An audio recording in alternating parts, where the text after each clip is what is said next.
Terence Crawford admits with his words in this interview that he was only woofing when he was yelling at his phone about Jaron Boots Ennis.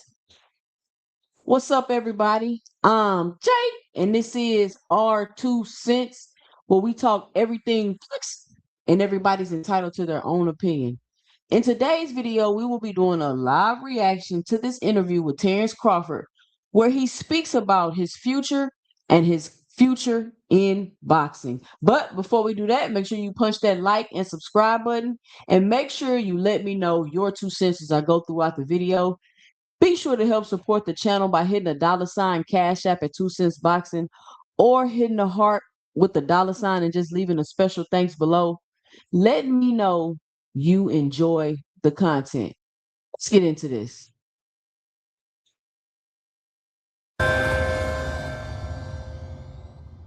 Lewis Art for Ring Magazine here with the current Ring Magazine Fighter of the Year and four-weight Ring Magazine champion as well, Terence Bud Crawford here in Egypt. How you feeling? I bet you wish one day you could be fighting in front of the pyramids, but yeah, how you feeling doing it? Hey, this is a great feeling, and I Oh no, I'm looking at Terence in this blue Nike shirt. He looked like he in shape. He looking like he in some shape. definitely wish that I would have got the opportunity to fight, at the pyramids, and it's a great night and great event for the sport of boxing. Yeah, I see there, obviously Alexander Usyk taking on Rico Verhoeven. There's always been that respect for yourself and Usyk. Do you think it's that case of real recognize real? You're great of the era. So I mean, first of all, I want to say, like, the UK reporters, they ask some ridiculous questions. Um, is this a great event for boxing? I mean, I don't know. I guess speaking for me personally, it looks cool. Like, the concept is dope. I agree with that.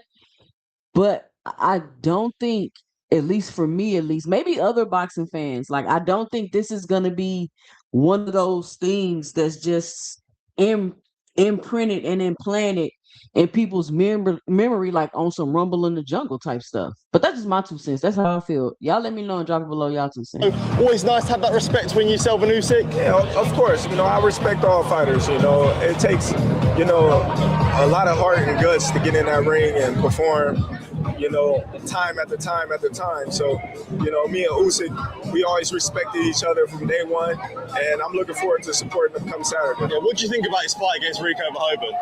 I think, he's going to go out there and do whatever he wanted to do. I think Rico going to be tough at first, but I think Usyk, with his experience, he's gonna figure him out fairly early, and I don't know. We're gonna see for a good fight. Do you think there's a lot of pressure on? I mean, nobody. I mean, what kind of question is that? Like, Alexander Usyk is the #1 pound for pound fighter in the world.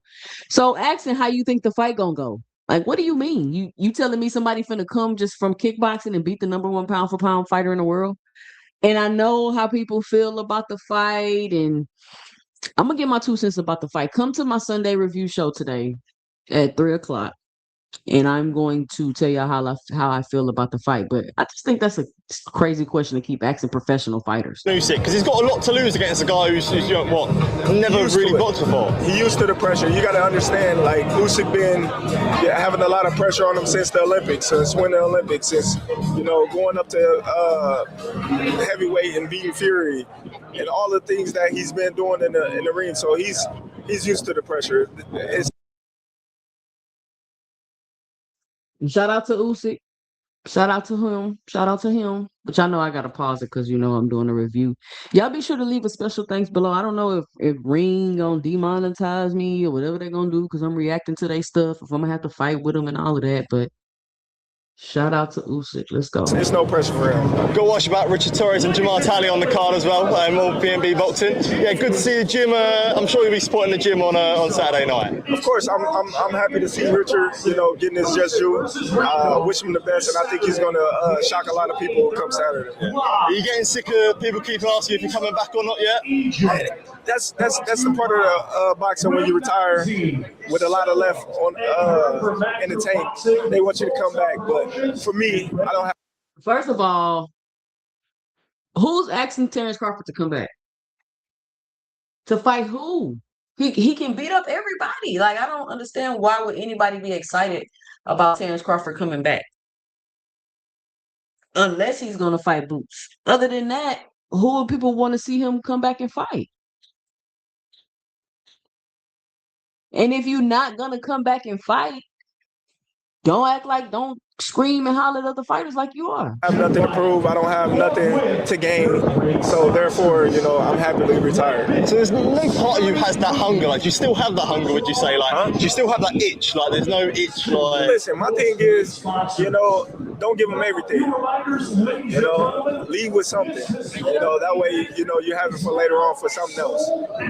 So I'm happy with my decision. I know Turkey. He's always saying. He say, don't give them everything. What does that mean? What y'all think that means? Don't give them everything. I mean, I kind of get it. Like, don't just like leave beat up, faculties messed up. You can't woo woo wah wah wah. Like, I guess that may be some fighters' philosophy.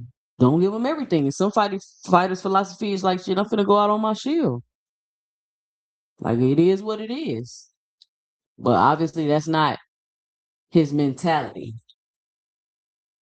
Put into it, is that wanting you to come back? Of course. Yeah, but obviously a few things before I do let it go. Errol Spence is returning against Tim Tszyu. Just wanted your thoughts on the return of Errol. I think Errol going to do an amazing job. I'm looking forward to him getting back in the ring. And I think, he's going to be successful in his comeback. And I picked him to win. Yeah. Last question as well. I see you on the... Okay. Terrence said he picked Errol Spence to win.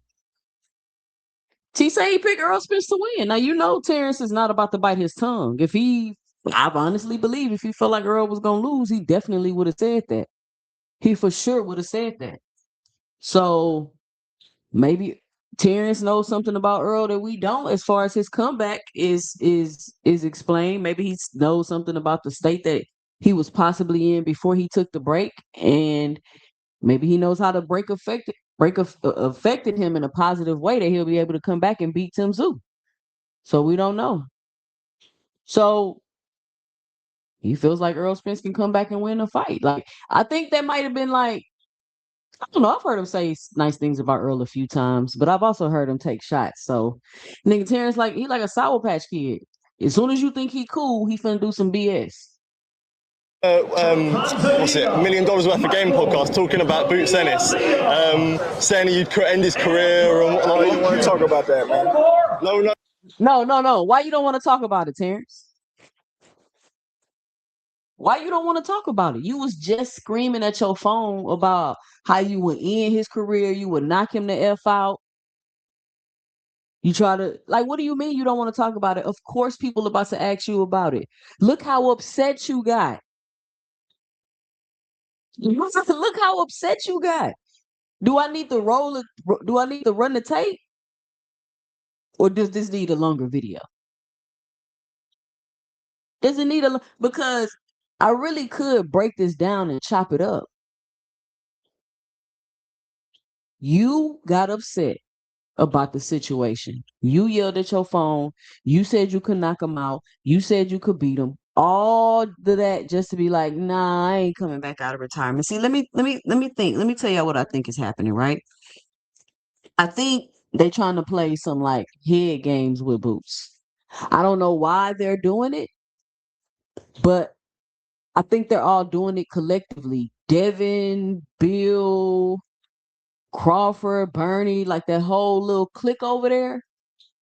Because there's no reason for them to even really be mentioning Boots unless you're about to be talking about his upcoming fights and how you think he's going to perform.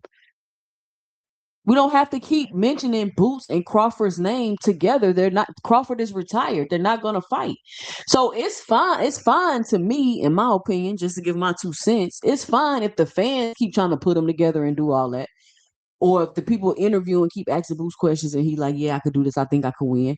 Because all Boots has honestly displayed is that he feels and he has the confidence to believe that he can actually beat Crawford. Boots believes that. His fans believe that. And it seems like the other side don't think that he should be that confident in himself. Like Bernie said all the time, they should be paying homage to Terence Crawford. They should be thinking they can beat him. So now after screaming in your phone and you like, no, I don't want to talk about that. I don't want to talk about that. But every time you with Gilly and Wallow, you cutting up about Boots. Is it because they're from Philly? You see what I'm saying? And this is what I mean when I'm like, you playing some type of game. You're playing some type of game. You ain't have to be screaming in the microphone like you were screaming in your phone, but you can be like, yeah, man, like, I knocked that kid out. He better be lucky I didn't end his career. Like, where is the energy? I'm not saying you got to present it the same way, but where is the energy? It's like it completely disappeared. But when you around Gilly and Wallow, you full charged all the way up. Has anybody else noticed that? Let me know and drop it below. No, any beef, I guess, with you and Boots? I don't beef. I don't got no beef with no fighters. Yeah, okay. Cheers, Terence. Appreciate the time. Thank you. Now he ain't got no beef with no fighters. I mean, honestly, I don't think him and Boots got no beef for real. I don't really think they got no beef, but it's either something there or it's not, Terrence. The flip flopping back and forth, like I noticed that you like to do this. It's like the same thing you did with Terence Crawford. Matter of fact, you did the same thing with Canelo. I'll never fight Canelo. You say one thing, but you will do another. You say it, you will say one thing and you will do another. So I'm not sure which side you really stand on, to be honest with you. I really don't care because you're retired. But for the sake of conversation and just reacting to this video, which side are you really on? Or are you just gonna only cut up when you with Gilly and Wallow because you know they from Philly and you just trying to, you know what I'm saying, exert your dominance? Or just showing you got some type of victory over Boots without ever getting in the ring with him? But let me know what you think by dropping your 2 cents below in the comments. Follow me on X at the number 2 cents, the number 20 at 2 cents 20. Follow me on IG at 2 cents boxing. I'm Jay, and stay tuned for my 2 cents in the next video.